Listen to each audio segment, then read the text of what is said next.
నమస్తే, welcome to our channel. నేను మీ Priyanka Rao. PV Sunil మనకు తెలుసు, రఘురామకృష్ణంరాజు గారికి సంబంధించిన కస్టోడియల్ టార్చర్ విషయంలో ఈయన కేసుల్ని ఎదుర్కొంటున్నారు. ఇప్పుడు ఆయన పదవి విరమణ చేయాలి ఈ రోజు. కానీ ఇప్పుడు గవర్నమెంట్ ఒక డెసిషన్ తీసుకుంది, ఏంటంటే రివీల్ చేసింది అంతే. పదవి నుండి తొలగిస్తుంది నిజమే, కానీ ఏవైతే బెనిఫిట్స్ ఉంటాయో రిటైర్మెంట్ బెనిఫిట్స్ అవన్నీ కూడా ఈయనకి రాకుండా చేసింది. అండ్ కేసులు పురోగతి ఉండాలి అని చెప్పేసి ఇక నుండి ఈయన హాజరు అవ్వాల్సిందే విచారణకు అని చెప్పేసి దానికి కావాల్సిన చర్యలు తీసుకోండి అని చెప్పింది. ఇదంతా ఒక ఎత్తు. ఇది నిన్నటి వరకు మనం మాట్లాడుకుంది. కానీ ఈ రోజు హాట్ టాపిక్ ఏంటి అంటే, పివి సునీల్ గారి భార్య ప్రభుత్వానికి ఓ లేఖ రాసింది. ఆ లేఖలో చాలా స్పష్టంగా చెప్పింది, ఆయనకి ఎలాంటి రిటైర్మెంట్ బెనిఫిట్స్ ఇవ్వకండి, ఇస్తే నాకు అన్యాయం జరుగుతుంది అని. 2019 ఆ టైంలో ఆవిడ ఆయన మీద కేసు కూడా పెట్టింది. మరి దీని మీద డిస్కస్ చేద్దాం. మనతో పాటు సీనియర్ జర్నలిస్ట్ లింగమనేని శివరాం ప్రసాద్ గారు ఉన్నారు, ఆయనతో మాట్లాడదాం. నమస్కారం సార్. ఇప్పటి వరకు పివి సునీల్ గారు ఉద్యోగంలో ఉన్నప్పుడు కూడా ఏవైతే రాజ్యాంగానికి విరుద్ధంగా వ్యాఖ్యలు చేయడం, కులాల విషయంలో రెచ్చగొట్టే ప్రయత్నం చేయడం, అండ్ పాలిటిక్స్ గురించి వాళ్ళు మాట్లాడకూడదు, ఇవి చేయడం జరిగింది. అండ్ కస్టోడియల్ టార్చర్ విషయంలో కూడా ఆయన కేసులు ఎదుర్కొంటున్నారు. ఇప్పుడు రిటైర్మెంట్ లో ఆయన భార్య పంపిన లేఖని ఎలా చూడాలి?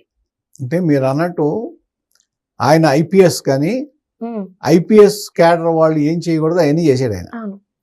ఏంటంటే డైరెక్ట్గా మతపరంగా మాట్లాడాడు, మతపరమైన కార్యక్రమాల్లో పాల్గొన్నాడు పబ్లిక్ గా. తర్వాత ఇప్పుడు మీరు అన్నట్టు ఒక ఎంపీని కస్టోడియల్ టార్చర్ గురి చేశాడు. అట్లాగే వాళ్ళ భార్య ఈ గృహహింస దాని కింద కేసు పెట్టింది. ఆయన బావమరిదిని టార్చర్ పెట్టాడు. ఎవరు? రమేష్ గారు, మాజీ ఐఏఎస్. ఆయన్ని అనేక విషయాల్లో టార్చర్ పెట్టాడు. ఇవన్నీ ఆయన ఏంటంటే, ఒక విధంగా చెప్పాలంటే జగన్మోహన్ రెడ్డి గారు ఉన్న సమయంలో ఈయన క్లోజ్గా ఉండి, ఇంకా మందే రాజ్యం మనం ఏం చెప్తే చేయాలన్నట్టుగా చేయొచ్చు అన్నట్టుగా ప్రవర్తించినట్టు ఉంది తప్ప ఎక్కడా కూడా యాజ్ రూల్ ఆఫ్ లాని పాటించలా. ఇప్పుడు ఆ కస్టోడియల్ టార్చర్ కేసు కూడా రఘురామకృష్ణంరాజుది ఆయన అదృష్టం బాగుండి బయటపడ్డాడు తప్ప, సమయానికి సుప్రీంకోర్టు కల్పించుకోబట్టి, సుప్రీంకోర్టులో వీళ్ళు ఇమ్మీడియట్గా ఫైల్ చేయబట్టి, వాళ్ళు వెంటనే తీసుకెళ్ళి ఇక్కడ ఏది సికింద్రాబాద్ ఆర్మీ హాస్పిటల్లో చూపించాల్సిందే అని చెప్పబట్టి ఆయన సేఫ్గా బయటపడ్డాడు. లేకపోతే పరిస్థితి ఏంటి? ఇవాళ దాన్ని ఎదుర్కొంటున్నారు. అట్లాగే ఈ మధ్యనే ఒక తీర్పు వచ్చింది కోర్టులో. ఏమంటే ఈ ఐఏఎస్ల మీద, వీళ్ళ మీద క్రిమినల్ కేసులు ఉంటే ప్రభుత్వం అనుమతి ఇవ్వకపోయినా సరే చేసేయచ్చు. ఇప్పుడు అది ఈయనకి అప్లై అవుతుంది. మొన్నటిదాకా ఉద్యోగంలో ఉన్నాడు కాబట్టి ప్రభుత్వం అనుకూలించాలి కాబట్టి అనేది ఉంది. ఇప్పుడు ఏంటంటే ఇమ్మీడియట్గా యాక్షన్ తీసుకోవచ్చు. తర్వాత ఇన్ని మామూలుగా సునీల్ కుమార్ గారి విషయానికి వస్తే చాలా విషయాల్లో గవర్నమెంట్ వ్యతిరేకంగా మాట్లాడటం జరిగింది. తర్వాత కులపరంగా మాట్లాడడం జరిగింది, మతపరంగా మాట్లాడడం జరిగింది. స్టేట్మెంట్స్ ఆయన అన్నీ ఆల్ ఇండియా సర్వీస్ ఆఫీసర్కి చేయకూడని చేశాడు ఆయన. ఇవాళ వాళ్ళ భార్య ఇప్పుడు రిటైర్మెంట్ అవకాశం ఇచ్చారు, రిటైర్ అయిపోతున్నట్టున్నాడు కదా. ఇవాళతో రిటైర్మెంట్ అనుకుంటా. రిటైర్మెంట్ బెనిఫిట్స్ ఇవ్వద్దని వాళ్ళ భార్య అడిగిన ఆవిడ హక్కు అది. ఎందుకంటే ఇంకా కోర్టులో కేసు నడుస్తుంది. ఒకవేళ బెనిఫిట్స్ ఇచ్చేస్తే మళ్ళీ నాకు రావాల్సినవి ఏం రావు కాబట్టి ఆపమని చెప్పి ఆవిడ అడిగింది.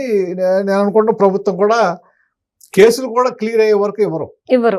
ఆల్రెడీ ఆయన మీద కేసులు ఉన్నాయి, కస్టోడియల్ వైలెన్స్ కేసు ఉంది. ఇవన్నీ ఎదుర్కొంటున్నాడు కాబట్టి ఇమ్మీడియట్గా వాళ్ళు కూడా ఏం సాల్వ్ చేయరు. కాబట్టి అంటే ఒక్క ఆల్ ఇండియా ఆఫీస్ ఎట్లా ఉండకూడదు అంటానికి ఆయనే ఉదాహరణ. ఆయన చేసినట్టు చేయటం అనేది, ఇప్పుడు ఒకవేళ అధికారం ఉంది కదా, ఇవాళ మనకు అనుకూలమైన గవర్నమెంట్ ఉంది కదా అని చెప్పి మనం ఇష్టం వచ్చినట్టు యాంటీ కాన్స్టిట్యూషనల్కి వెళ్తే అది ఏ రోజైనా సరే మనకి ఎదురు వస్తుంది. ఇవాళ ఆ రోజు ఏమీ ఎదురులేదని చెప్పి చేయగలిగాడు. ఇవాళ తెలుగుదేశం పార్టీలో కూడా ఆయనకు అనుకూలమైన వాళ్ళు, ఆయన బంధువులు కొంతమంది ఉన్నారు, ఆయన దగ్గరలో ఉన్నారు. కానీ ఎవడో హెల్ప్ చేయలేడు. ఇవాళ ఆయన చేసే పరిస్థితి ఉండదు. ఎందుకంటే గవర్నమెంట్ ఊరుకోదు. ఈ పరిస్థితికి తెచ్చుకోవడానికి ఆయనే కారణం. అది ఇంకోటి, అసలు వీళ్ళకి ఏం అవసరం? పర్సనల్గా చేయాల్సిన అవసరం వీళ్ళకేంటి? అటువంటిది ఆ విధంగా టార్చర్ చేయాల్సిన పని వీళ్ళకి ఏం అవసరం? ఇవన్నీ కూడా చూసుకుంటే నిజంగా ఎంత దిగజారిపోతుంది వ్యవస్థ. ఈ అధికారిక వ్యవస్థ రాజకీయ నాయకులకి ఈ విధంగా దాసోహం అయిపోయి వాళ్ళు ఇష్టం వచ్చినట్టు ఇది డబ్బుల కోసమో లేకపోతే అధికారం కోసమో అవినీతి చేసే విధంగానో ఈ విధంగా దిగజారిపోతే వ్యవస్థ ఏమైపోతుంది రేపు పొద్దున? ఇప్పుడు అదొకటి రఘురామకృష్ణరాజు చేశాడు ఈయన, ఆయన బయటపడ్డాడు. ఆ రోజు ఈయన మీద ఇంకా కేసు జరుగుతూనే ఉంది. తర్వాత అతను ఎవరు బీహార్ క్యాడర్ అతను సునీల్ నాయక్ ఎవరున్నారు అతని మీద కూడా మొన్న మధ్య కోర్టు ఏమని కస్టోడియల్ వైలెన్స్ అంటే దేశం మీద టెర్రరిస్ట్ దాడి లాంటిది అని చెప్పాడు. దేశ సమగ్రత మీద దాడి చేసినట్లే అని చెప్పి కోర్టు వ్యాఖ్యానించి మీరు సరెండర్ అవుతారు ఎవరు ఆలోచించుకోండి అని చెప్పింది. డైరెక్ట్ గా కోర్టు ఆ విధంగా వాళ్ళ లాయర్కి చెప్పింది. అంటే ఎంత సీరియస్ గా తీసుకుంటుందో కోర్టు ఈ కస్టోడియల్ వైలెన్స్ అనేది అర్థమవుతుంది. అటువంటిది మళ్ళా మొన్న కృష్ణలంకలో రిపీట్ అయింది. ఈయనంటే ఎంపీ, అతను రౌడీ షీటర్, సామాన్యుడు తీసుకెళ్లిపోయి ఇది కస్టోడియల్ వైలెన్స్ ఇక్కడ జరిగింది, అతని దగ్గర ఆ కెపాసిటీ లేదు కాబట్టి ఇప్పుడు అంటం ఏంటంటే కస్టోడియల్ డెత్ అయింది అంట. అతనికి బాడీ కూడా దొరకలేదు, కస్టోడియల్ డెత్ అంటున్నారు. రేపొద్దున ఇంకా అదే ఇది ఇవాళ కొంతమంది ఏంటంటే అతను రౌడీ షీటర్, ఇది రౌడీ షీటర్ అయినా ఏదైనా ఇవాళే చంద్రబాబు నాయుడు గారి స్టేట్మెంట్ వచ్చింది కదా, ఏది రాజ్యాంగం ప్రకారం చట్టం ప్రకారం వెళ్ళాలి తప్ప పోలీసులు చట్ట వ్యతిరేకంగా వెళ్ళకూడదు అనేది. అక్కడ మొత్తం చట్టం మొత్తాన్ని తొంగలో దొక్కేసి అట్లాగే జీవించే హక్కుని కాలు రాసి ఆర్టికల్ 21ని వ్యతిరేకించి ఇష్టం వచ్చినట్టు చేసి అక్కడ ఒక పోలీస్ స్టేషన్లో జరిగింది. ఇట్లా ఈ పివి సునీల్ గారు లాంటి వాళ్ళు, లేకపోతే ఆ సునీల్ నాయక్ లాంటి వాళ్ళు, లేకపోతే ఈ ఇన్స్పెక్టర్ నాగరాజు లాంటి వాళ్ళు, ఇటుంటే వాళ్ళందరూ ఆ వ్యవస్థలో ఉండి వ్యవస్థని ఈ విధంగా చెడగొడుతుంటే సామాన్యుడి రక్షణ ఎట్లా ఉంటుంది? అది ఆలోచించాలి కదా.